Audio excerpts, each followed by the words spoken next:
ఇవాళ 7 నెలలైన job calendar కు అతిగా చేస్తుందని మంత్రి బీసీ జనార్దన్ రెడ్డి అన్నారు. నిర్లక్ష్యంగా వ్యవహరిస్తున్న అధికారులు ఇకనైనా తమ పద్ధతి మార్చుకోవాలని హెచ్చరించారు. తప్పు చేసిన వారు ఎంతటి వారైనా ఉపేక్షించేది లేదన్నారు. నంద్యాల జిల్లా బనగానిపల్లి మండల అభివృద్ధి కార్యాలయంలో అధికారులతో సమీక్ష నిర్వహించారు.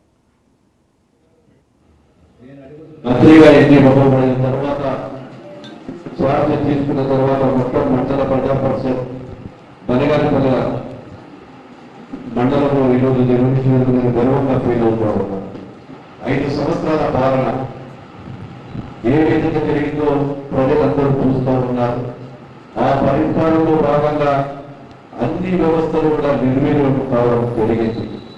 ఒక వర్గానికే కాదు, పరిపాలనలో ఈ యొక్క రాష్ట్రం సర్వనాశనం అయిపోయి అటు ఎంతో మంది అటు ప్రజలు కావచ్చు, అధికారులు కావచ్చు, కొంతమంది ప్రజాప్రతినిధులు వేధింపులకు గురై ఈరోజు ఎంతో నష్ట కష్టాలు చూసాం.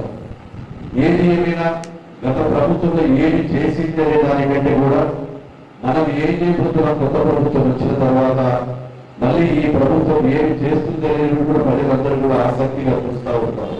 ప్రభుత్వం వచ్చినప్పుడు కూడా మేనిఫెస్టోలో ఏదైతే పెట్టామో ఆ మేనిఫెస్టోలో పెట్టిన ప్రకారం మేమందరం కూడా సంక్షేమము అభివృద్ధి, ఎక్కడైనా ప్రభుత్వాలు సంక్షేమము అభివృద్ధి రెండు సమానంగా చేస్తేనే ప్రజలకు అందుబాటు ప్రజలు ఆశీర్వదిస్తారని దానికి కారణం ఇప్పుడు నాకు ఈ రోజు గెలుపు కూడా కారణం అవుతుందో కూడా మీకు అందరికీ తెలియజేస్తా ఉన్నా. అదేవిధంగా ఇప్పుడు పంచాయతీరాజ్ వ్యవస్థను గత ప్రభుత్వం నిర్వీర్యం చేయడం జరిగింది. ఎప్పుడైనా ఒక సర్పంచ్గా ఎన్నికైతే గర్వంగా చెప్పేవాడు నేను సర్పంచులని. గత ప్రభుత్వం వచ్చిన తర్వాత సర్పంచ్ను నిర్వీర్యం చేసేసిన తరంలో వీధులు ఏం చేయడానికి లేదు మీ దగ్గర, కాలం శుభ్రం చేయడానికి ఉండదు.